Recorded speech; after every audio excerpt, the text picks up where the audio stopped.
Aldiel Shala. Anubalore Delana. Keep your eyes on the horizon. Gather at the inn. It's safe there. Our hospitality is yours. All guests are welcome here.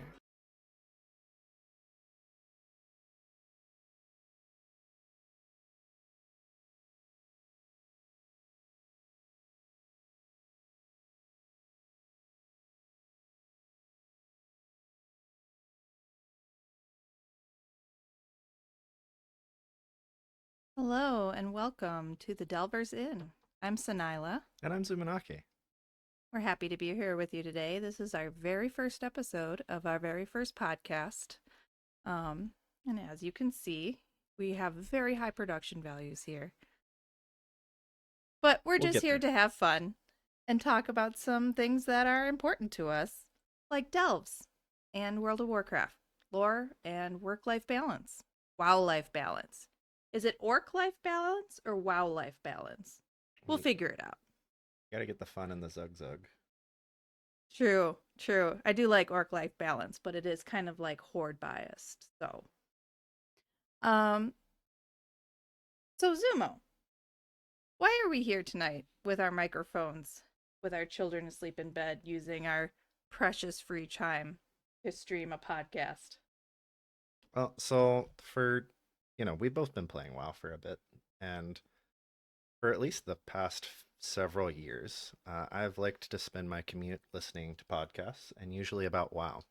And about a week before midnight started, I was listening to those podcasts, and I realized that I wasn't really hearing any thoughts or opinions that really aligned with how I like to play the game, that represented who I was, specifically with respects to Delves. Um, not a lot of not a lot of voices that I heard expressing joy and really high engagement with Delves. And so Sen suggested that we should change that. And we should let our own voices be heard to kind of give that viewpoint to the community. I mean, that's not exactly what happened. Okay, well, what do you think happened? You said, I should just start a podcast. I don't think anyone else is really voicing, like you said. And I was like, yeah, let's do it. Let's start a podcast. And once again, I think we just called each other's bluff, as we've done many times in our marriage. But I was like, yeah, if you're game, I'm game. And how did I sell you on this? If you had a set aside uninterrupted time to just talk about everything you wanted to talk about in regards to WoW and how we're playing the game together, no children interruptions, no me trying to plan the grocery list or anything like that. I think that's what sold you. Like, oh, uninterrupted time to talk about WoW with wifey. That's how I got you, isn't it? Sign me up. Yep. Yep. So here we are. And along those lines, why do you think delvers or the casual gamer are an underrepresented part of the WoW population? Well, I mean, your average gamer who, I mean, you call them casual, call them an adult with a job, call them whatever you want to call them. Um, they're not going to be that dialed in. They're generally not people who are going to Wowhead every day and checking for the latest news. Not necessarily the folks listening to all the podcasts, watching Twitch streams.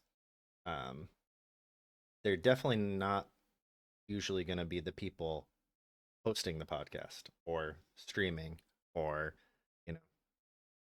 doing a high progression level raid on something that they're broadcasting to Twitch with thousands of followers, right? Generally, those demographics don't overlap. Yeah. I mean, I was definitely once a part of that demographic. I had one expansion where I was a heroic raider back in Legion. The last expansion that came out before the arrival of our children. I'm sure those two things are unrelated. But yeah, I agree. Like, as life goes on and adulting has to happen and you're balancing your family and your responsibilities with the job. Um, there are so many things I want to do in WoW, and I just do not have the time, especially for something as structured and uninterruptible as a raid. Um, I also feel like I have just a much smaller social battery than I used to. Oh yeah, for sure. So, jumping into a dungeon where people are judging me and just triggering the heck out of my anxiety and um I already have like performance anxiety at my big girl job. I don't need that bleeding into my hobbies. Well, and even if they're the nicest people in the world and everything's going smoothly, like That's that's even still, worse. I don't well, want to disappoint them. it still wears down your battery, right? Like you still gotta interact with people, you still gotta put yourself out there, you know. And I think if you have a good supportive guild, like that was the only way I got rating in the first place was we found the chillest, most supportive, no judgment, happiest family friendly guild we could ever find. Um and of course, we all of those people were older people busy with jobs and kids and all those things. And so the guild kind of petered out into BFA. But that was the only time I really felt comfortable doing large group content. Um, so I do think that all of the quality of life um, updates that World of Warcraft has done, while some people are disdainful of them, like make a huge difference to those of us that need those things to be able to really dig in and enjoy the content. So I mean, not just delves, but follower dungeons and Story mode on the story raids. mode on the raids. I used to go on long rants of about my story being locked behind group content because it meant I was never going to see it. Um so yeah, tell us a little bit, James, about some of the quality Zumo about the quality of life changes that have been made in World of Warcraft. Well, I think, specifically we're here to talk about delves. I think that kind of harkens back all the way to Mists of Pandaria, right? Where Blizzard started trying out, this new method of smaller scale group content that was less structured, where you don't need exactly 5 people, one of which is a tank, a healer, and then 3 DPS, or, these bigger raids, even on the small end being 10 people, where they're also very structured about what number of roles and what type of abilities those um, classes bring. So, with scenarios in Pandaria, do like 3 people, and you could have 3 DPS, no tank, no healer, whatever you had, and it would go good. That kept iterating into garrison invasions, kind of in Draenor, withered training in Legion, island expeditions, and Battle for Azeroth, kind of infamously Torghast in Shadowlands, and even Snuffling with the Niffin in Dragonflight, until, with the War Within, they came out with Delves. And I think they finally, kind of knocked the ball out of the park on what they'd been trying to hit, as far as I'm concerned. Delves were just amazing. War Within comes out, and I hear that I can go in and do challenging solo content on my own schedule, be able to get up and take a break in the middle of it. I think I remember like, just going AFK from the game for like 50 minutes and coming back, and I was still logged in. And I couldn't believe it. Just sitting there, not dead. Uh, you know, Old whatever I Brand's got your back. right, right. Um, and then hearing that if I work on it, I put in the hours, I can actually get a full set of mythic transmog. I can get those mythic appearances that up until that point in the game, you talked about us raiding together. We did heroic, but had never been able to unlock Mythic Appearance in current content. And I remember just being so excited about that, that I could actually work hard and achieve that without having to wait for it to be legacy content and trivialized, and just run through it, one-shotting everything a couple years down the road. How did that work in War Within to get your Mythic Appearance? At the start, it was kind of, you'd get these, what were they? We called them maps. They had a real name, though. The Delver's map. Which were a rare drop. You might have to do a dozen delves before you get one. Or you might get, 5 in a week, right? And then eventually they standardized that, increased the drop chance, added in some bad luck protection, locked it to only getting 1 a week. You'd have to get that and be running it on a very high level, and you'd get some gilded crests there at the end. And then you could take your heroic level loot that you got from the Great Vault, upgrade it with those gilded crests to get your Mythic Appearance there. As the expansion kind of went in, they released some of those pain points with the addition of, the gilded chests at the very end if you did it on, the highest difficulty. So you're not just relying on those maps. Not the highest possible difficulty. Yeah, you had to do tier 11 to get your gilded chests. Out of how high did the tiers go, though? 11. No. They went higher than that. Okay. I misremember. Yeah, originally it was locked at 8, right? And then they added a few more levels in later patches. Yeah, I just kind of remember thinking, like, I don't even have to dial this up as high as it'll go to get the best rewards. Like, there was still some levels above that I didn't even need to bother with. Because, my vault maxed out at a certain tier. That maxed out at 8. That's right. That's what I was thinking. Yeah, and then as long as you got the map at 8, you'd get those crests. But then to get the chest that just gave you the crests 3 times a week, you had to do it on 11. But once you had gotten enough heroic gear leveled up, then you could also convert. Right? You could convert crests. Your heroic crests, yeah, you could upgrade them up to the mythic crests. Once you'd outgrown heroics, so where you couldn't upgrade your heroic gear anymore with heroic crests. Or were they ruined crests? Yeah. Yeah, I really like that they've streamlined the name in the new expansion as well. Oh, yeah.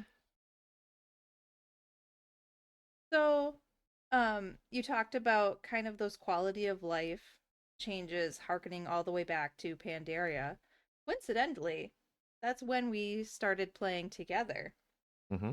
Because I had dabbled a little bit in vanilla and BC and even a little bit of Wrath while I was in college. And I think, like, I played for a while.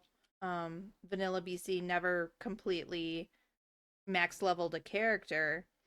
And then Wrath was the first expansion I actually got to max level, only to find that my roommates and other people that I was interested in playing with were raiders, and they said, Delilah, if you want to play with us, you have to raid, and you have to study for the raids. Like, you can't just come in and hang out with us unless you're going to put in the work to keep up your performance in the raids. And I was like, well, to heck with that. I am studying for school. Like, I don't also have time to study for my hobby. That is excessive. So even back then, it was a huge quality of life thing to how difficult the raids were and how much you had to put in to even just play with your friends. Not even to be competitive, but just to keep up with the other people who were doing it. So I rage quit that.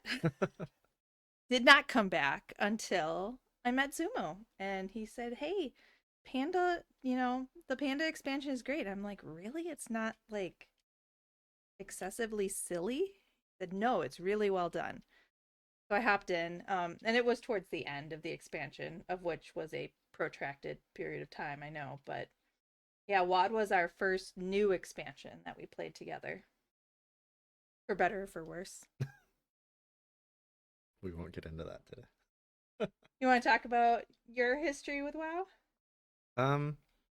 I guess, I mean, what's the joke? How do you know somebody's played World of Warcraft since vanilla? They'll tell you. Yeah, so that was me. I joined right before BWL came out. Did the whole raiding Molten Core, raiding BWL, AQ, a little bit of Nax. Played at about that level through Wrath till I was in college as well, and then stuck with that until, Ice Crown, and then petered off a little bit. Never gave up the game, kept playing, but stepped away from raiding for a bit until, we together, I found that guild that you mentioned. We started raiding normal and heroic with them all throughout Legion. That was a great group. We had the calm fatherly figure as the tank. We had, the gamer mom as the raid leader, And just main being really healer. that's okay, guys. Let's try again. Um we had the grandpa who was the alt tank and, trying really hard and just being cute as a button in the raid chat. No, so positive. Oh, so positive. But then, he could only raid for so long before his arthritis kicked in and he had to go. Oh, good memories. And like, I understand, why if you have a good group of people or people that work well together, I totally get it. The large group content is very exciting, and when you are working really hard and you achieve that, um it is a rush, it's a good feeling. But so that was in Legion that we were rating that. And then when BFA came out, I was very heavily pregnant and did not have the time or patience for anything, let alone raiding late into the night. Um, and then children. So, the structured weekly, like, we couldn't even find time to go visit our own family members, let alone have a standing appointment to meet people online every week. You still rated a little bit into BFA, but I petered out pretty fast, I feel. I got carried through normal with like a group that was doing very high end rating. They'd have like an alt friends and family night that I just tagged along on every once in a while. They would also do little pickups of Mythic Plus on the weekends, which again was the only time I was ever going to do Mythic Plus, is with a very supportive, positive group of people. Because you want to kick my anxiety into high gear, just put a timer on it. But yeah, and then now we have delves, and it feels so good. It does. To the two of us together, or each of us on our own, as we find time to go in and challenge ourselves and earn things. Zumo is the type that has to collect all the things. You are an electronic hoarder.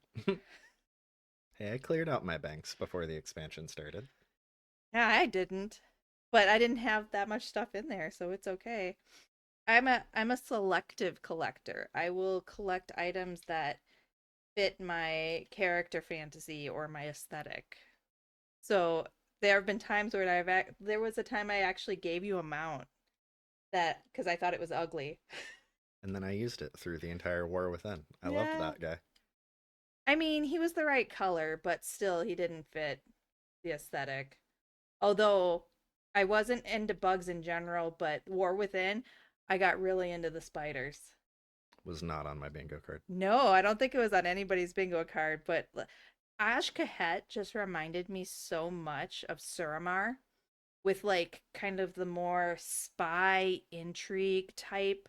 A lot of my favorite fantasy books are books that kind of get into political intrigue and espionage with their fantasy flair. So those types of storylines are right up my alley. So yeah, I main a hunter, beast mastery almost all the time. So I had like my cute purple spiders and like, you know, the Kaheti tabard and all that good stuff. I was like completely decked out and I was the spider princess. Rocking that spider Hearthstone. The Oh entire yeah, expansion. with the little webs that come up. Oh, it was so good.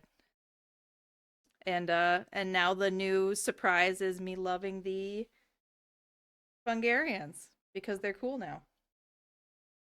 Also did not see that coming.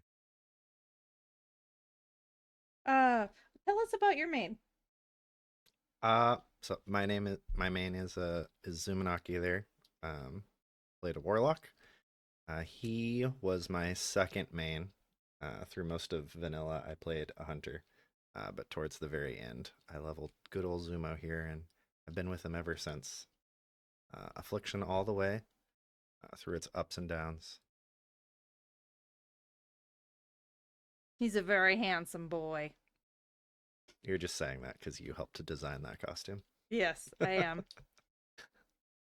But yeah, Zumo and Sin, they're a pair, just like we are in real life. They have more of a tragic backstory than we do because Zumo is forsaken, and Sanila, for a long time until it was available, she was not a dark hunter. She was just a blood elf hunter.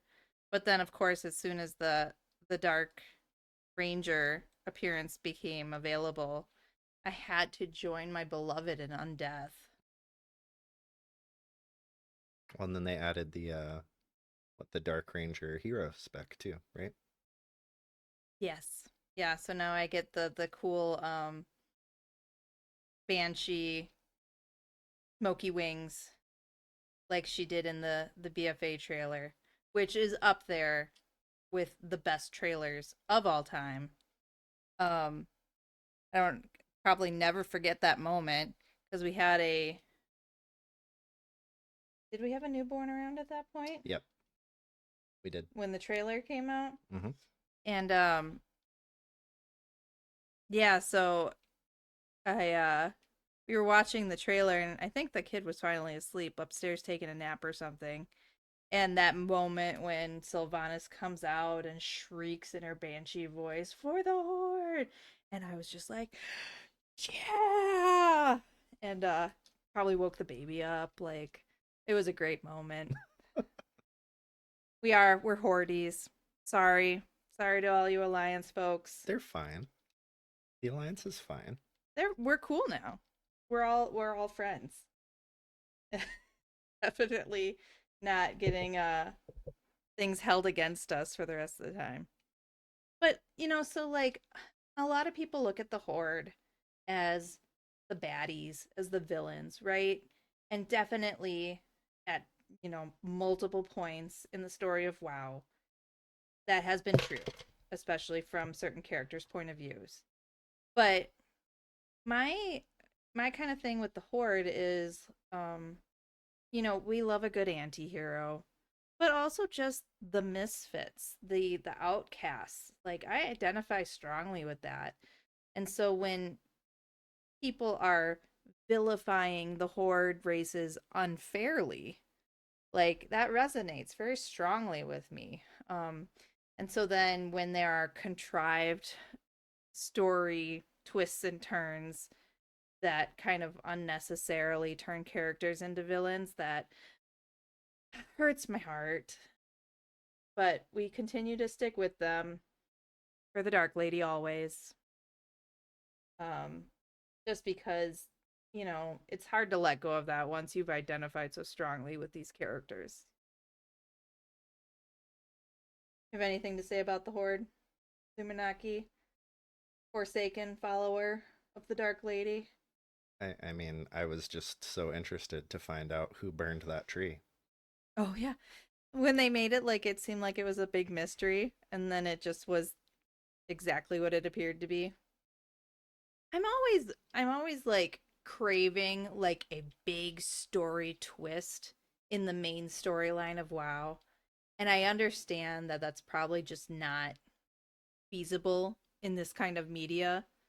Um but I like, I always love the intellectual twists, like something that you think is going to happen because it takes a lot to truly surprise me. I've consumed so much, fantasy sci-fi media and other kinds of literature that um, You've you know, you've cottoned on to all the tropes. all the tropes. I could spot them a mile away, you know, um, especially when they do adequate foreshadowing because as soon as you give me like a little hint of a foreshadow, I'm like, oh, yep, that's what's gonna happen. So I'm always delighted when they surprise me. But I get that that's really difficult to do in a game like this. Um, but I keep hoping. Oh no, it just looks like she's the bad guy, but really she's gonna conquer death and save us all. To be fair, she was technically correct. The Shadowlands did need reform, and they were reformed after they beat her down.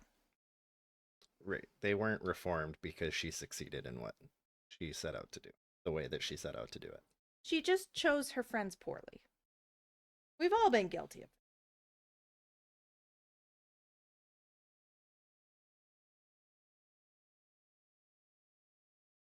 So, speaking of emotional damage, how about that midnight intro scenario storyline introductory zone? I mean, I thought it was really good. It was really good. Um, with kind of every time we see tragedy striking in the game, I'm always on the lookout for, characters I recognized, hoping that, none of them end up meeting kind of a sticky end. I remember with War Within, and we were sifting through the wreckage of Dalaran, and there I find, oh gosh, what's his name? Ritson Flamescowl from the Warlock class hall, impaled upon his own demonic gateway. Um, I remember being quite upset for a moment until I realized I could activate his Hearthstone and bring him back. Nice. So I was on the lookout for this too. I remember being quite nervous when I found Gidwin Goldbraids, but I couldn't find his buddy's name, Terrinar, um, his Blood Elf Paladin friend. I started getting really nervous from him, but he ended up being okay too. So I'm not sure if I missed any of our friends we've made along the way there. I think Was Butt Cinders around? that's Ritson Flameskull. Oh, okay. Because in Legion, he would run around saying, "I will leave Butt Cinders." So we call him Butt Cinders. I didn't know his real name. That's just because you'd hear him saying that all the time from my computer. Constantly. No, I didn't see him there, but that's not exactly the champion that I would imagine the light would call on in its hour of need. True. I think what most surprised me from the intro scenario was at some point you walk up to Eretor and he's just got like a little dialogue bubble, and it's like, show me what happened. And I expected it to show one of these kind of 2.5D animatics that they'd already released, talking about who he was and maybe showing him get the tattoos from Verisa there in the inn. What happened, Eretor? Well, let me show you this cool tattoo I just got. Right, right. But then instead, it's like a fully rendered, like big production value cinematic that we hadn't seen so far.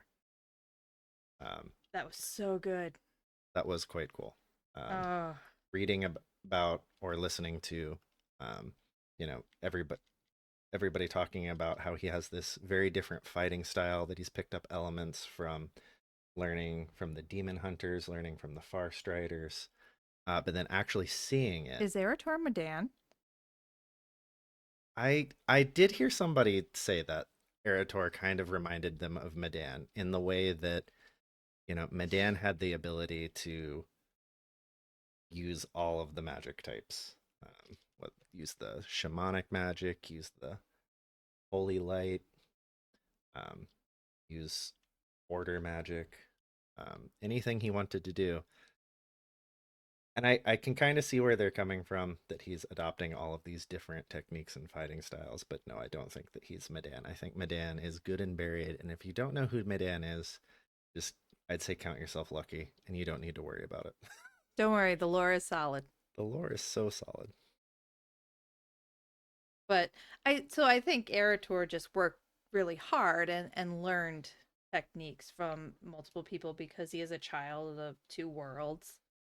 And now they're especially hammering it home with one parent being very much of the light and the other parent exploring, the powers of the void.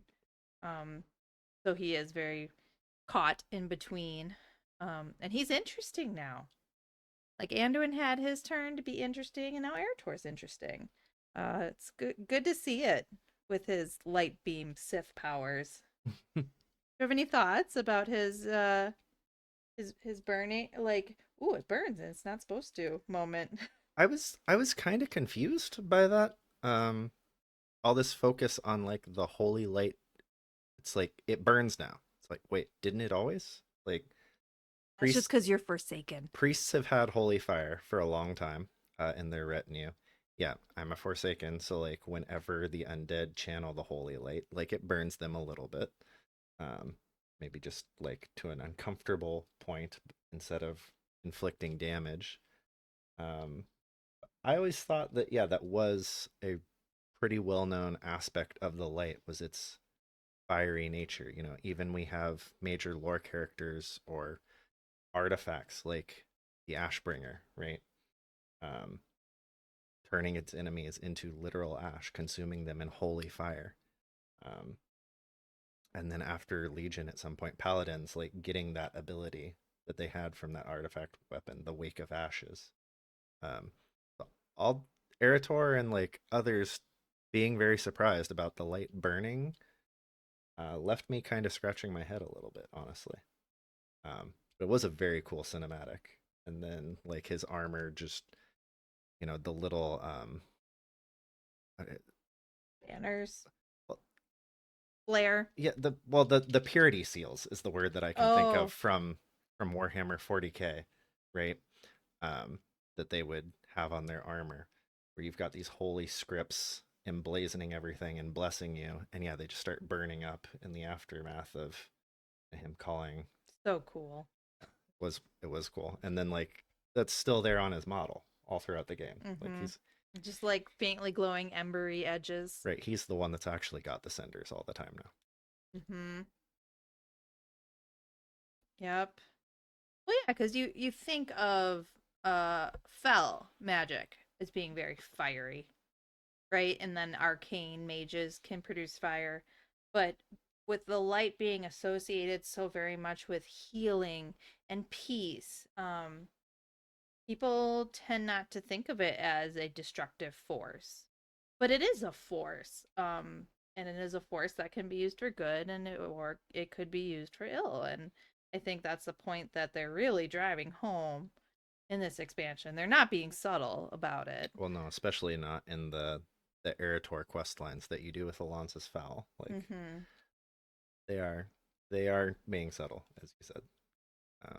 And then with some of these other aspects of the light, like the light bloom, showing how it can inspire frenzy in the things that it affects, causing these creatures to go against their normal nature and lash out against others, invade other ecosystems, and bring ruin upon.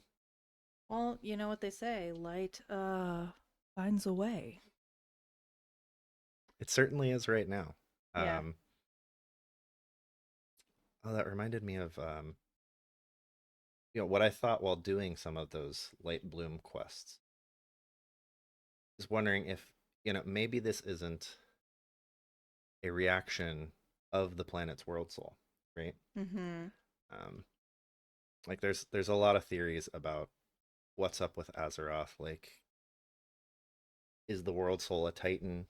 Are world souls just naturally titans? And like the Burning Legion was so concerned with the void converting this nascent titan into a void titan, or maybe our titan's something else and they're not aligned with any one force. Well, Magni did confirm that Azeroth is a baby titan. And you know that Magni is 100% correct all the time, has an impeccable track record. Well, it's hard when you're playing a game of telephone to get the facts straight all the time. I'm sure he's doing his best. Plus when he was made out of diamond, how do you can you really have ears that work that great? Crystals resonate. Oh, do they? All right. Well, there we go. Like I said, the lore's solid. Our currency for a very long time was literally resonance crystals. That's fair. Um yeah, so if whatever the world soul isn't just of one type of energy and can channel different types, maybe this void invasion that it's suffering is almost having like an immune response and triggering these antibodies to be generated, these creatures of light to go push back and fight against this void incursion that's happening. Instead of just, yeah, it's summoned. We all got summoned as heroes to help out, show up at the Sunwell and push it back. But are we going to be enough? I mean, if they were targeting the void, it missed their mark a little bit. What did the kitty lynxes ever do to anybody? Well, it's kind of one of those. But if you compare it to like an autoimmune disease where it's just a reaction of the body and it's not necessarily specifically targeting what it's supposed to, it's just kind of reacting and causing damage in general in its wake. Like that is a good analogy if that's what you're comparing it to. Well, right, you spark a fever. A fever is not a targeted response, right? You burn the forest down to get rid of the corruption. You don't worry about all of the occupants of the forest. You just want to get the invaders gone. Yeah, and going back to the light as fire and Erator finding his powers kind of converted. I've thought it was really really interesting in the whole opening scenario that we get this cinematic where Erator kind of maybe gets taunted by Xalatath a little bit. He gets a little bit angry. You can say, oh, like he's going Sith or whatever. But because of his emotions and his feelings at the time, his power does something that it's never done before, and he expels more power than he expects to. And he not only, concerned about it, he also was legitimately shocked. Because it's something that obviously has never happened to him before. But then at the Sunwell, when they're trying to, fend off the Void Storm, and everybody is pushing their power into the Sunwell to do the ritual of protection, it was not until Erator lent his power to the ritual that suddenly a big, powerful beam of light went up, and even though everybody is grateful that it's holding back the void, they're also a bit concerned about it because that's something that has never happened to the Sunwell before. I don't think it's a coincidence that it didn't happen until Erator got involved. A good point. But yeah, the whole opening scenario, the whole opening zone, very nostalgic. Lots of callbacks to memories from previous times. All right, if you go back to what is it? If you go back to the Blood Elf starting area, they've got quests there that almost one-to-one mirror the original starter quests where you go around and kill 10 lynxes, fight some mana worms. Um, The Dead Scar Journal. Oh my gosh. oh, I was so happy to see that the Dead Scar was gone. Um, yeah, I was very curious how they would handle that, and it's been decades. Um, and I was very happy to see that it had finally healed, that there weren't these undead monsters still running around, that the land had bounced back, and we got to see Eversong in all its glory. Um, and I was also happy to see that the undead, or the Forsaken specifically, um, that had come up to help push that back and inhabit the what was previously the Ghostlands, weren't kicked out as well. They were still present there in Tranquillian, just like they always had been. Um, you know, the Executor mentions that he was asked to retire and step down from his position, but otherwise, all those inhabitants were still present, were still valued members of the community. Um, and that was nice to see, as playing a Forsaken, kind of used to being seen as a monster, and something to ignore at best, or you know hunt down at worst, like we saw in the Liadrin and Alonzus 2.5D story there, with the Mhm. Scarlet Crusade showing up to come after him. Um, so it was nice to actually be seen as like a peer and an ally. Um, I was happy the Dead Scar was healed, but sustained severe emotional damage from reading the journal of one of the researchers working on it.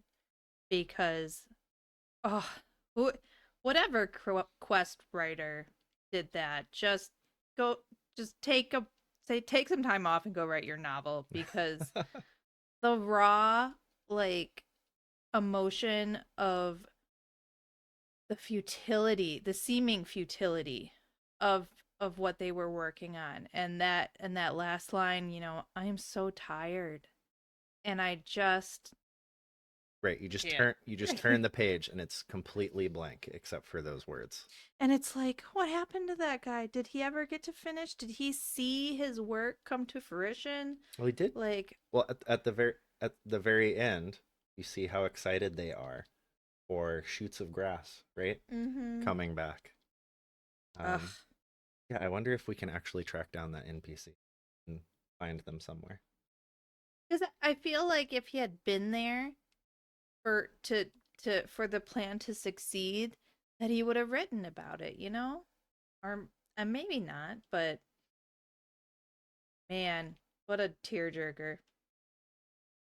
I was over here like sobbing, and Zuma was like, "Oh, you found the journal, huh?" He knew. Oh, and the other thing that was not quite as like emotionally more healing to me, um as a blood elf hunter, was I did the Windrunner Spire dungeon on follower setting. How is that? I haven't done that. I've only done the dungeons I got sent to as part of quests. Do you want to know the plot? Sure. So it's the ghost of Lyrith Oh, taking you through all the parts of Windrunner Spire, because there are artifacts that we need to collect to help with our battle against the void. so Lyrith Windrunner, the youngest brother to the three Windrunner sisters. Yep. And so we are going to like each tower, which represents each one of the sisters, and kind of battling their failing, to get one of their precious artifacts that was really important to each sister. So that was very emotional for me, being a Windrunner stan. And also Lyrith was so well done, and he's never a character that you really got to know, because he was kind of already deceased when the events of, and we got to see him a little bit more in the Sylvanas book, but he was so well done in that dungeon, and his voice was beautiful, as it should be, as a bard basically, a bard in training. He should have a beautiful voice, but it was all about him making his music to bring his sister's spirits up and help them achieve their like best pitch. Oh, it was so good. It was so good. I think like in general, the storytelling of WoW has improved. Especially with the World Soul saga. Making it a trilogy makes me really excited for the storyline and the plot. And they've always been so good at the little details. And I feel like this expansion just kicks it up a notch. That all of those details, being hidden for us to find and connect with and have feelings about, just been so good. Yeah, I think I noticed that kind of starting to happen back in Dragonflight. Yes. Mm-hmm. Um, Especially with, I remember going to, what was it, the Ruby Life Pools area. There being like the quests from the old dragon Ma Orc. My heart.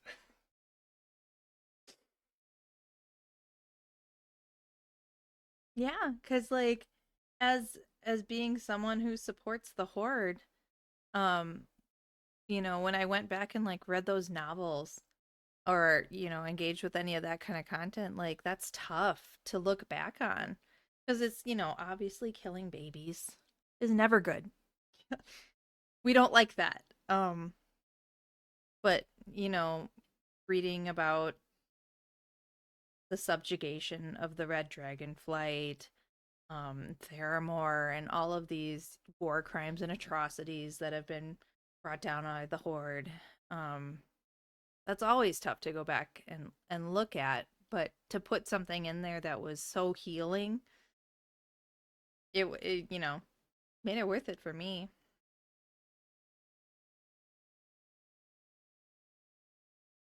But nowadays, I am very into like the vibes and how things make me feel because there's so much going on in the world that makes me feel things I don't want to feel. So content that makes me feel safe, lets me escape, lets me feel warm. Um, all of that is good, and I feel like they just been putting more and more in the game. And now we can make our own little cozy safe spaces. How good is housing? I love it. It's great. I don't think anybody expected it to be as good as it ended up being. There's definitely things to work on and things like functionality to get added. But again, I think they nailed it. Mm-hmm. Um, there's so much flexibility um, in it, what people can make, how creative they can be. Or if you want to be like me, where you just make a really cool outside of a house and then walk away from it because you can't be bothered to actually build an interior space. Yeah, and then you just let your wife in to do all your interior decorating for you because you're a hoarder who has done all the achievements and collected all the stuff. So I have more things to work with. And you just give me a vision and I design your house. That is pretty nice. I would 10 out of 10 recommend just getting an interior designer. It was basically, what was that? The Azeroth Interiors Mm-hmm. contest Yeah, that they did. the housing they did. Yeah, it was basically that. I made a vision and then you made it happen. So if you can make that happen for yourself, 10 out of 10 endorse it. It's a great way to get a house. Oh man, the winners, Steph Sanjati and Soul So Breezy, I loved their work. But when the judges were, or the announcers were looking at Steph's mood board, and they're like, "Oh, look at all these like natural like house library type things." Like they found that on Pinterest. Like, what part of Pinterest is that? And I'm like, exactly my part of Pinterest. Like, I literally have some of the same pictures that Steph had on her board in my Pinterest because I want a tree growing in the middle of my library. Hello. Like, I'm a book girl. That's the other thing that you'll get with this podcast is, we're not just World of Warcraft gamers. We're also, you're all-purpose geeks, right? Our primary fandoms are probably Star Wars and Lord of the Rings in addition to Warcraft, but we dabble in all kinds. And one of the things you need when once you get into the delves and they're very familiar and you're kind of grinding for your gear and appearances and things like that, you need some kind of content to add on to, whether that be a TV show or a movie or an audiobook. So I've been getting big into audiobooks lately. I love cozy fantasy that makes me feel warm and fuzzy. It's the audiobook equivalent of a nice like cup of tea. And we've also been listening to some lit RPG together. Most notably Dungeon Crawler Carl, which is blowing up and getting super popular. There's a new book coming out in May. If you haven't checked it out, you definitely should. What other things do you? I mean, you listen to a lot of podcasts and like YouTube videos while you're playing. I sometimes dabble in the romantasy, the mommy fairy shenanigans. So if anybody else is ever looking for those recommendations, I have a few. Sumo doesn't mind. Not at all. Yeah, you get into some weird corners of the YouTube with your math videos and your Nothing wrong with math. no. You're not gonna follow that up with shaming me about math. After I'm like, oh, I love those, terrible romantasy books, and Zumo does math. It's fine. It's a safe place for mathematicians. Yep. Engineers and we welcome all kinds in the inn. What are you giggling about? Not for saying on the podcast. Nope. Are there any other thoughts you want to leave us with, like initial impressions of Midnight or next episode? Ooh, so this is our first episode, but it's actually this weekend we're doing a kind of 3-part pilot series to kick off the podcast.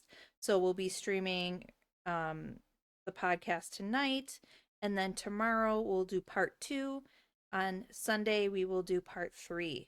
So if you're interested, keep a lookout for that. It'll be kind of all of our thoughts with the new expansion and kind of like things to look forward to. But it was just too much for our first episode. So a special 3-part event that will probably never be repeated again. We hope to do weekly after this. But we got real ambitious for the start of our podcast. Great. Gotta go hard to start. Yes. Jump in with both feet and just do it. Mm-hmm. Oh, one thing we can do before we wrap it up here is introduce you to the cat of the inn. We can give you his real name. Come here. So this is Merlin, and I'm quite sure this microphone will pick up on his purring because he purrs quite loud. I'll go back in post and see if that got picked up. But he's a very beautiful boy. He's a very handsome boy with his ice blue eyes and his lynx point markings. Yeah, I think Gravy Boat is a more appropriate name for him too. No, he is not a gravy boat. He is a Merlin. Because of the BBC show with Merlin, and they were always zooming in on his blue eyes. That's who he's named after. Yeah, I'm just talking about his personality and what he would sound like if he could talk. But he's not, he might be that annoying.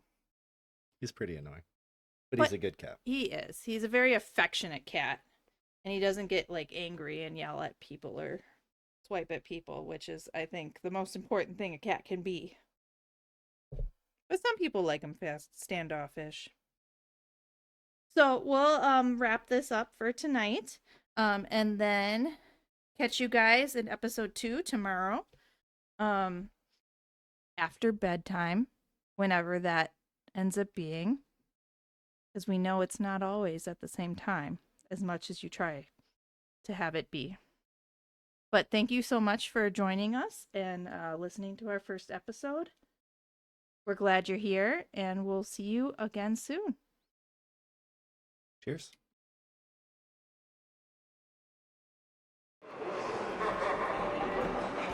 Check in again soon. Thank you for your visit. Until next time. Sunwell's glory shine on May you. the eternal sun guide you. Come again soon. May the depths bring ye wealth. Next one is on me. Don't do anything I wouldn't do. Rest well. Rest well. Stay warm. Travel in starlight, friend. Safe travels. Travel safe. Safe travels. Farewell. Farewell. Farewell.